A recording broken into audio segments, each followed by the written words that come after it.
okay, multi-junction transmission line such as this one. So what you can do is that if you have a load impedance here, you can work backward to find the impedance at this point. Okay, there is a formula for that, because once you know the impedance at this point, you can find the reflection coefficient over there. And then if you want to find the impedance at that point, it would be,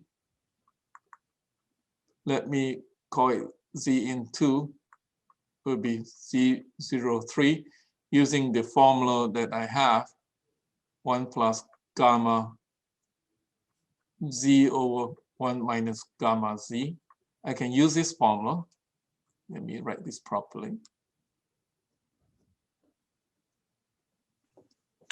I can find gamma L. Once I know gamma L, I can find gamma Z quite easily. Okay, gamma Z is just given by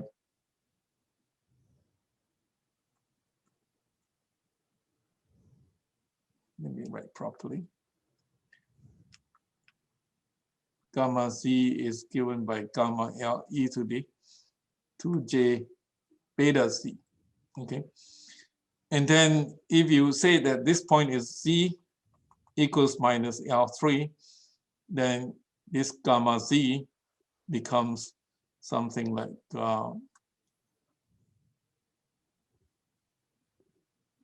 gamma L e to the minus 2j beta L3. Okay, and the beta, you have to be careful. It has to be the beta of the transmission line that you're working with. So I better put a 3 here. Okay, so the beta 3 would be omega square root of L3 C3. Okay, that is the beta that we have found. The formula for beta is given by that. And you have to use the corresponding line capacitance in line inductance to find the correct beta. So you work this beta out, and then you can find the Z in at this point.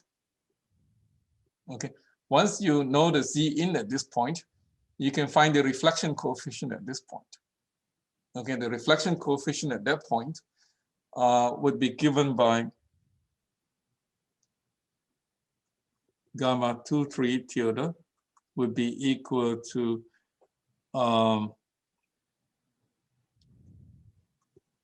Z in 2 minus Z02 over Z in 2 plus Z02. Okay, and I have to use the correct characteristic impedance for this line. Okay, and Z in 2 is the impedance, sorry, it should be Z in 3. Okay, in the picture I label Z in 3. So I should put in the Z in 3 here. Okay, so you can find this using that. And once you have done that, then you can recursively work backward. And then you can find the impedance at this point. Okay, and then move it backward and find the reflection coefficient gamma 1, 2 at this point, and so on. And then work backward. So when you have a multi-junction transmission line, that is how things go. Okay, but it might be interesting to ask what the formula is for gamma 1, 2. Okay, gamma 1, 2. How does it look like? Well, you can think of gamma 1, 2 tilde as being equal to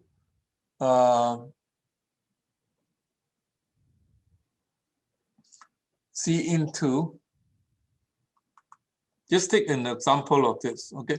It's very important that you recognize what characteristic impedance to use, okay? Since you are performing the measurement using this transmission line, you're gonna send a wave in and look for the reflection coefficient that is coming back at you. So the characteristic impedance that you should use here should be Z01.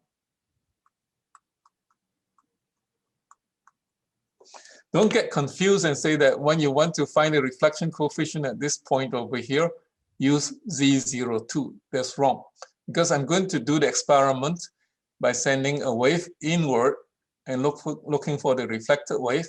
And that ratio of the reflected wave to the incident wave has the reflection coefficient called gamma 1 to tilde, and that reflection coefficient is given by this formula over here.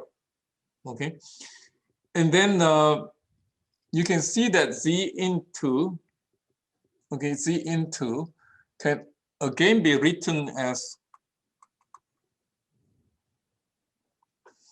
we have done previously, can be written as Z02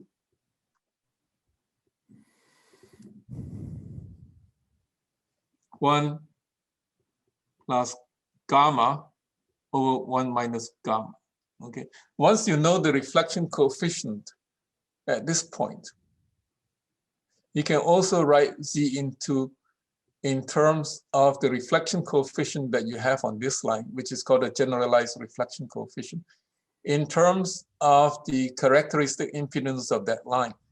Okay, this would be something more like a gamma Z kind of thing. A generalized reflection coefficient that is a function of Z. Okay, and then if you want to express gamma Z would have the value of gamma 23 at this junction. Okay, so I can plug this in here and get a rather complicated formula.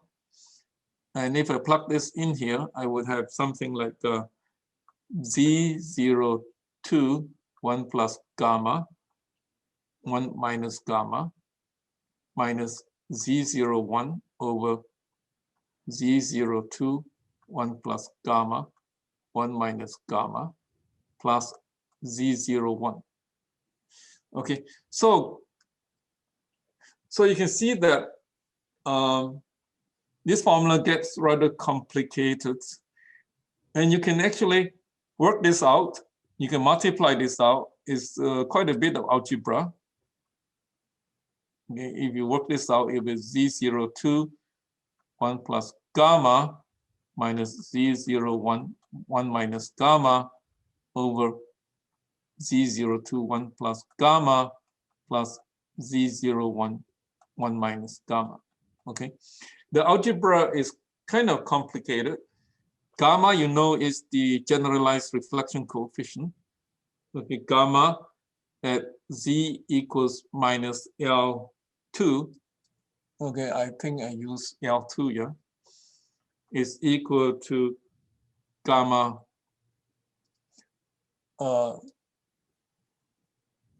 gamma 23, reflection coefficient e to the minus 2j beta to L2. Okay, so this gamma that you have here would be dependent on the reflection coefficient you have at this junction multiplied by this phase as you change your location. So you can figure out what gamma should be. And then you can work out the details, which I wouldn't work out, is actually done in the lecture notes. Okay, it's done in the lecture notes. I won't go through the algebra, but what it says is that if you go through the algebra properly, you can show that gamma 1, 2 tilde is gamma 1, 2 plus gamma over 1 plus gamma 1, 2 gamma. Okay, just imagine that you have Z01, Z02. You can group them and rearrange them and get gamma 1, 2 out. Okay, gamma 1, 2 is what I call the local reflection coefficient, is Z01 minus Z02 over Z01 plus Z02. Okay, again, I have the sign reverse because what I should have is that if Z02 is equal to 0, I should have a negative sign. Okay, so you can work out your gamma 1, 2, which I call the local reflection coefficient.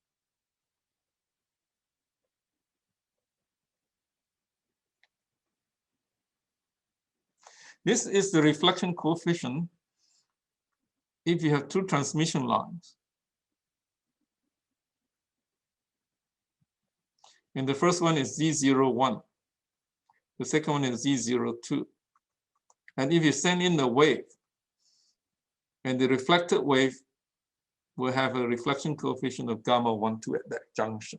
Okay, I will call it the local reflection coefficient, whereas gamma here is a generalized reflection coefficient. And you plug it in here, you get a rather complicated formula, which I can write down.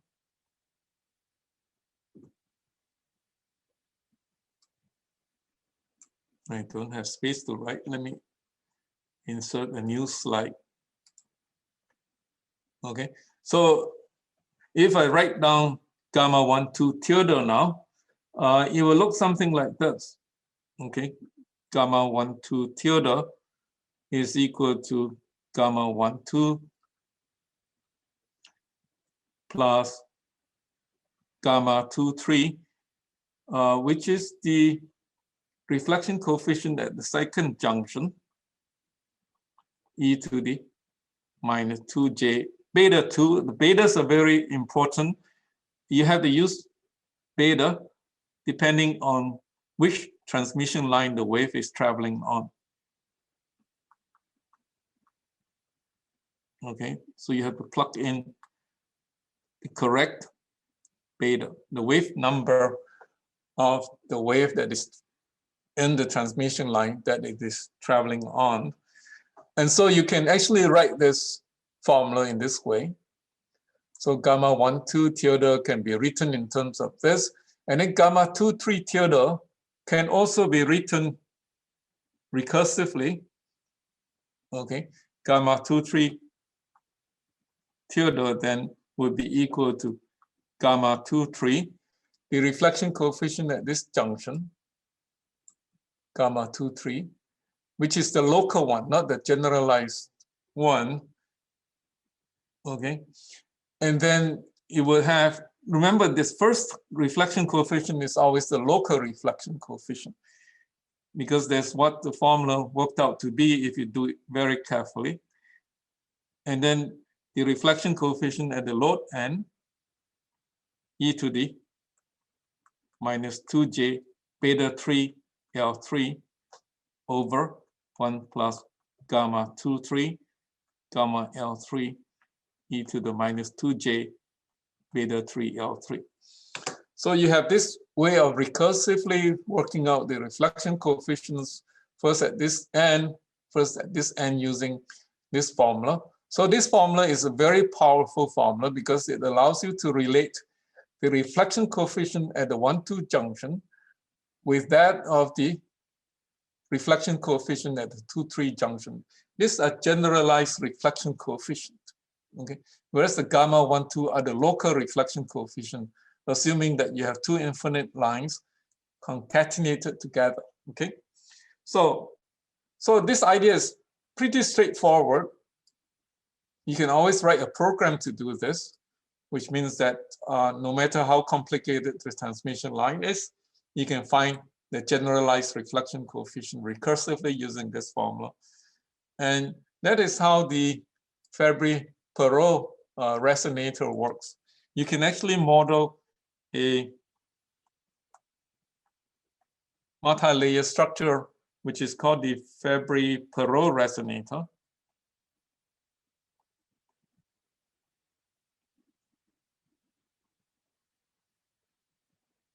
You can think of this as very much like a multi-junction transmission line problem. You can make it homomorphic to the multi-junction transmission line problem. And then you can find the reflection coefficient of this structure using transmission line model. And you can recursively work the reflection coefficient backward and study this thing quite effectively. And so you can do things like this in microwave engineering, where you have a transmission line where you can model with a simple transmission line model. You might have these complicated junctions, and things at these junctions are not that simple, and they're not text book problem. In order to find a solution to these junctions and solving Maxwell's equations with respect to them, you have to use numerical methods. Before that, we just did experiments. If you want to find the effects of this junction, we did experiments. But now computers are so powerful, we can solve Maxwell's equations on a computer because they're just PDEs, partial differential equations. If you're good with numerical methods, you can solve Maxwell's equation for a complicated geometry like this and figure out what the reflection coefficients are. And then the next thing you do then is to find a simplifying model for a microwave integrated circuits that looks like this. You can put in simple models. And here are more examples of microstrip line waveguides that are very popular in microwave engineering. Here is the mimicry of a transmission line. As long as you have two conductors, a ground and a signal line, this forms what is called a transmission line approximately. And you can use this to guide signal. And this is another mimicry of a transmission line. You have a signal line and a ground line, or it could be that one is positive signal, the other one is negative signal with respect to the ground. And this pair of metal can form a waveguide or transmission line waveguide. Okay, but when you have a junction like this, such as this, what happens is that there'll be charge built up and charge accumulation, and sometimes there'll be large current flow due to the constriction of the current at this junction. And they are too difficult to study analytically in textbooks. So what you can do, however, is to approximate the physics that happens at those junctions with the capacitor that accounts for the charge storage, and then inductors that accounts for the fact that you may have strong magnetic field built up due to the narrowing of the lines or the constriction of the current flow. And also because when you have a bend such as this, okay, there'll be charge accumulation at the junction.